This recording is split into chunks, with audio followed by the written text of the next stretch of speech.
বাংলাদেশের সর্বশেষ গুরুত্বপূর্ণ আপডেট সংবাদে আপনাকে স্বাগত। শুরুতেই সংবাদ শিরোনাম, এরপর বিস্তারিত। শুরুতেই জানিয়ে দিব, বাংলাদেশের গুমের ঘটনায় ভারতের সম্পৃক্ততা খুঁজে পেয়েছে কমিশন। বাংলাদেশের গুমের ঘটনা ভারতের সম্পৃক্ততা খুঁজে পেয়েছে তদন্ত কমিশন। দুই দেশের মধ্যে বন্দি বিনিময়ের কার্যক্রম এবং আটক ব্যক্তিদের সম্ভাব্য পরিণতি সম্পর্কে গোয়েন্দা তথ্য তুলে ধরতে গিয়ে কমিশন তাদের প্রতিবেদনে জানায়, বাংলাদেশের গুমের ঘটনায় ভারতের সম্পৃক্ততা জনসমক্ষে একটি আলোচিত বিষয় হয়ে দাঁড়িয়েছে। এরপর জানিয়ে দিব, ফের পাকিস্তান থেকে জাহাজ এলো বাংলাদেশে। এবার যেসব পণ্য এসেছে, চট্টগ্রাম বন্দরে আবারও ফিরছে পাকিস্তান করাচি বন্দর থেকে কন্টেইনার পণ্য নিয়ে আসা সেই জাহাজ। মূলত পোশাক শিল্পের কাঁচামাল ও রাসায়নিক খনিজ পদার্থ ও ভোগ্য পণ্য পাকিস্তান থেকে আনা হয় কন্টেইনারে। এদিকে মিরপুরে চাঁদাবাজির অভিযোগে স্বেচ্ছাসেবক দলের নেতা গ্রেপ্তার। রাজধানীর মিরপুরের রূপনগর একটি রিকশার গ্যারেজে চাঁদাবাজির অভিযোগে শামীম আহমেদ নামে এক স্বেচ্ছাসেবক দল নেতাকে গ্রেপ্তার করেছে পুলিশ। এরপর জানাবো, প্রশাসন ছাড়া 25 ক্যাডারের মহাসমাবেশের ডাক।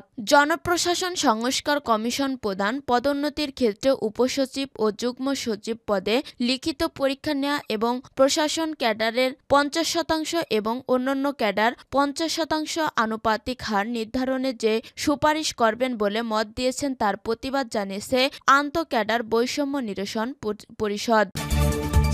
এদিকে রাহাত ফাতেহের অপেক্ষায় হাজারো দর্শক। এক্সপ্রেসওয়ের টোল ফ্রি করেও এড়ানো যায়নি যানজট। এবং সর্বশেষ জানিয়ে দিব, তরুণরা পক্ষপাতহীন, বাংলাদেশে ইসলামী চরমপন্থা আসবে না, বললেন ডক্টর ইউনূস। অন্তর্বর্তী সরকারের প্রধান উপদেষ্টা ডক্টর মোহাম্মদ ইউনূস বলেছেন, ধর্মের বিষয়ে বাংলাদেশের তরুণেরা খুবই পক্ষপাতহীন। তরুণেরা দেশকে নতুন করে গড়তে চান, বাংলাদেশে ইসলামী চরমপন্থা আসবে না। শুক্রবার 20 ডিসেম্বর প্রভাবশালী ব্রিটিশ সাময়িক দ্য ইকোনমিক্সে দেয়া এক সাক্ষাৎকারে তিনি এসব কথা বলেন। প্রিয় দর্শক, এতক্ষণ শুনছিলেন সংবাদ শিরোনাম, এরপর বিস্তারিত। তবে তার আগে বন্ধু, জানিয়ে দিন আপনি কোন স্থান থেকে আমাদের সংবাদটি দেখছেন এবং শুনছেন। জানিয়ে দিন এই সংবাদ সম্পর্কে আপনার মূল্যবান মতামত। আর বন্ধু, আপনি যদি আমাদের চ্যানেলে নতুন হয়ে থাকেন, তাহলে ভিডিওটি দেখতে দেখতে চ্যানেলটি সাবস্ক্রাইব করে রাখুন, যাতে করে আমাদের পরবর্তী সংবাদগুলো সবার আগে আপনার কাছে পৌঁছে যায়। এবারে বিস্তারিত। বাংলাদেশের গুমের ঘটনায় ভারতের সম্পৃক্ততা খুঁজে পেয়েছে কমিশন। বাংলাদেশে গুমের ঘটনায় ভারতের সম্পৃক্ততা খুঁজে পেয়েছে তদন্ত কমিশন। দুই দেশের মধ্যে বন্দি বিনিময়ের কার্যক্রম ও আটক ব্যক্তিদের সম্ভাব্য পরিণতি সম্পর্কে গোয়েন্দা তথ্য তুলে ধরতে গিয়ে কমিশন তাদের প্রতিবেদনে জানান, বাংলাদেশে গুমের ঘটনায় ভারতের সম্পৃক্ততা জনসমক্ষে একটি আলোচিত বিষয় হয়ে দাঁড়িয়েছে। সাবেক বিচারপতি মাইনুল ইসলাম চৌধুরী নেতৃত্বে 5 সদস্যের কমিশন সম্প্রতি সত্য উদ্ঘাটন শিরোনামে প্রতিবেদনটি রাজধানীর রাষ্ট্রীয় অতিথি ভবন যমুনায় প্রধান উপদেষ্টা অধ্যাপক ডক্টর মোহাম্মদ ইউনূসের কাছে হস্তান্তর করেছে। কমিশন জানিয়েছে, আইন শৃঙ্খলা রক্ষাকারী বাহিনীর মধ্যে এ বিষয়ে একটি জোরালো ইঙ্গিত রয়েছে যে কিছু বন্দী এখনো ভারতের জেলে থাকতে পারে। কমিশন জানায়, আমরা পররাষ্ট্র ও স্বরাষ্ট্র মন্ত্রণালয়কে অনুরোধ করছি যেন তারা ভারতে এখনো বন্দী অবস্থায় থাকতে পারে এমন যে কোনো বাংলাদেশি নাগরিককে খুঁজে বের করতে সাধ্যমতো চেষ্টা করে। বাংলাদেশের সীমানার বাইরে এই বিষয়টি তদন্ত করা কমিশনের এখতিয়ার বহির্ভূত কাজ। প্রতিবেদনে উল্লেখিত দুটি বহুল আলোচিত ঘটনা গুমের এই কার্যক্রম কিভাবে পরিচালিত হয়েছে তা বোঝার জন্য গুরুত্বপূর্ণ প্রমাণ সরবরাহ করে। ঘটনা দুটির একটি হল বাংলাদেশ সুপ্রিম কোর্ট প্রাঙ্গণ থেকে ভারতীয় কারাগারে উপস্থিত হওয়া সুখরঞ্জন বালির ঘটনা এবং অপরটি হল বিএনপি নেতা সালাউদ্দিন আহমেদের ঘটনা। এসব ঘটনার পাশাপাশি হুম্মাম কাদের চৌধুরী জানান, তার কারাগারের বাইরে হিন্দি ভাষায় কথা বলতে শোনা যেত, যেখানে বলা হচ্ছিল, ওকে এখন ধরা হয়েছে, কোনো তথ্য দিয়েছে কি, এখনো কি জিজ্ঞাসাবাদ হয়েছে ইত্যাদি। কমিশন জানায়, বিএনপি নেতা সালাউদ্দিন আহমেদের ঘটনা বাংলাদেশ ভারত বন্দি বিনিময় ব্যবস্থার কিছু কার্যপ্রণালীকে উদাহরণ উদাহরণ হিসেবে তুলে ধরে। 2015 সালে উত্তরায় লুকিয়ে থাকা অবস্থায় আটক হওয়ার পর তিনি জানান, তাকে একটি পরিত্যক্ত সেলে আটক রাখা হয়েছিল, যেখানে মেঝেতে একটি গর্ত ছিল যা টয়লেট হিসেবে ব্যবহৃত হতো। তাকে দেয়া কম্বলটিতে TFI অক্ষরগুলো লেখা ছিল, যা টাস্ক ফোর্স ইন্টারোগেশন এর ইঙ্গিত বহন করে। তারা জানায় ওই সময় একমাত্র সক্রিয় TFI কেন্দ্রটি ছিল র্যাব গোয়েন্দা শাখার তত্ত্বাবধানে, যা র্যাব সদর দপ্তরের অধীনে পরিচালিত হলেও এটি ঢাকার উত্তরা র্যাব 1 ব্যাটালিয়ন সদর দপ্তরের একটি প্রাচীর ঘেরা স্থাপনার ভিতরে ছিল। প্রতিবেদনে আরও উল্লেখ করা হয়েছে, একজন সেনা সদস্য বর্ণনা করেছেন যে তিনি 2011 সালের দিকে দুটি পৃথক ঘটনায় র্যাব গোয়েন্দা শাখা তামাবিল সীমান্ত ক্রসিং দিয়ে ভারত থেকে 3 জন বন্দী গ্রহণের সময় উপস্থিত ছিলেন।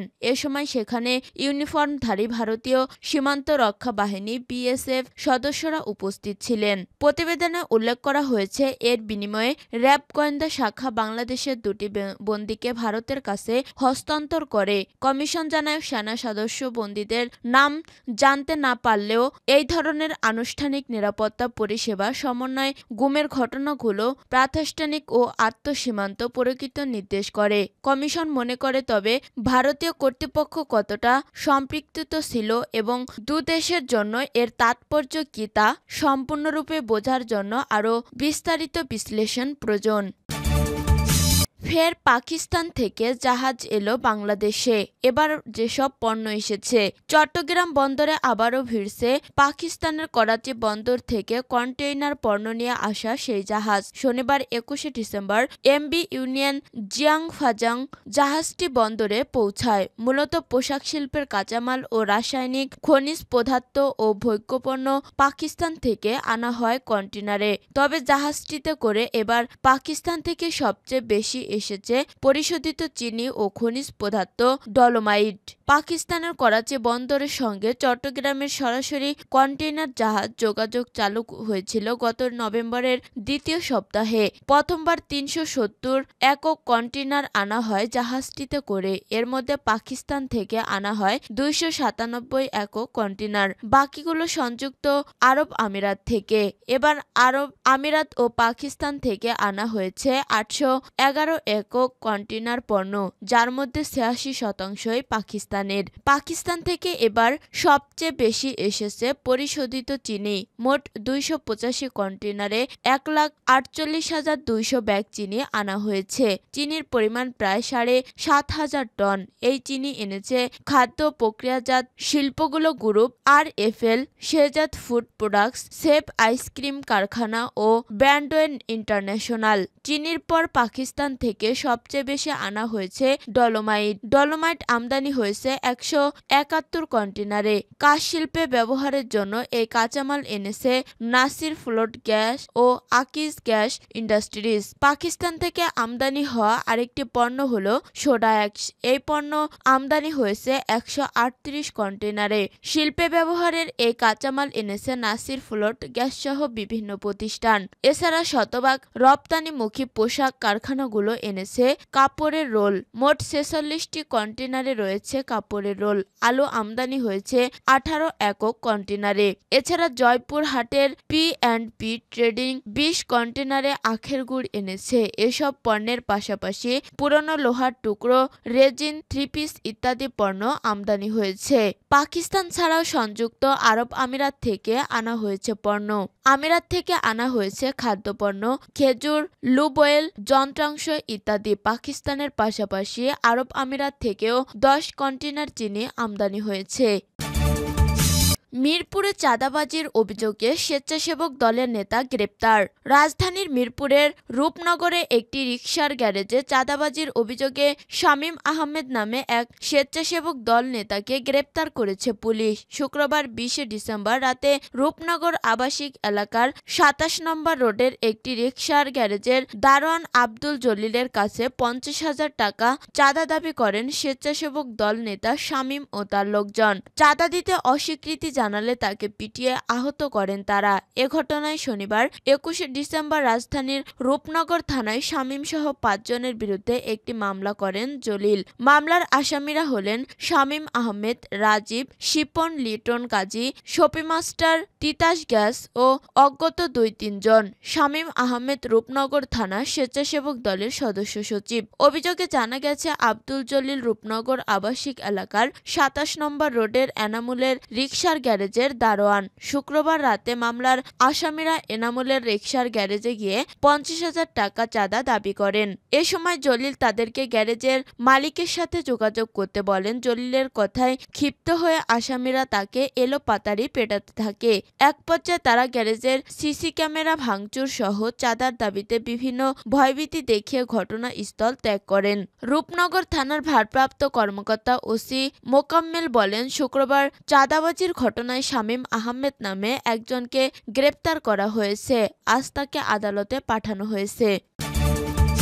প্রশাসন ছাড়া 25 ক্যাডারের মহাসমাবেশের ডাক। জনপ্রশাসন সংস্কার কমিশন প্রধান পদোন্নতির ক্ষেত্রে উপসচিব ও যুগ্ম সচিব পদে লিখিত পরীক্ষা নেওয়া এবং প্রশাসন ক্যাডার 50% এবং অন্যান্য ক্যাডার 50% আনুপাতিক হার নির্ধারণে যে সুপারিশ করবেন বলে মত দিয়েছেন তার প্রতিবাদ জানিয়েছে আন্তঃক্যাডার বৈষম্য নিরসন পরিষদ। শনিবার 21 ডিসেম্বর গণপূর্ত ভবনের অডিটোরিয়ামে সংগঠনের এক সভা শেষে গণমাধ্যমে পাঠানো এক বিবৃতিতে এই প্রতিবাদ জানানো হয়। আন্তঃক্যাডার বৈষম্য নিরসন পরিষদের সঙ্গে কোনো রকম আলোচনা ছাড়া এমন সিদ্ধান্তের তীব্র প্রতিবাদ জানানো হয়। বিবৃতিতে সংগঠনটির কলম বিরতি সহ বেশ কয়েক দফা কর্মসূচিও ঘোষণা করেছে। এর মধ্যে আগামী 25 ডিসেম্বর প্রতিটি ক্যাডার অ্যাসোসিয়েশন কেন্দ্রীয় সিদ্ধান্ত অনুযায়ী উদ্ভূত পরিস্থিতি বিষয়ে বিবৃতি প্রদান করবে। 24 ডিসেম্বর সকাল 11টা থেকে 12টা পর্যন্ত 1 ঘন্টা সব অফিসে কলম বিরতি পালন করবে। 26 ডিসেম্বর সকাল 11টা থেকে 12টা পর্যন্ত সব অফিসে স্ব-স্ব কর্মস্থলের সামনে মানববন্ধন কর্মসূচি পালন করবে। যে সকল বিভাগে বিভাগীয় সমাবেশ অনুষ্ঠিত হয়নি অতি দ্রুত সেখানে সমাবেশ আয়োজন এবং জনসম্পৃক্ততা আরও বৃদ্ধি করা হবে। আগামী 4 জানুয়ারি ঢাকায় সমাবেশ আয়োজন করা হবে এবং পরবর্তী কর্মসূচি ঘোষণা করা হবে।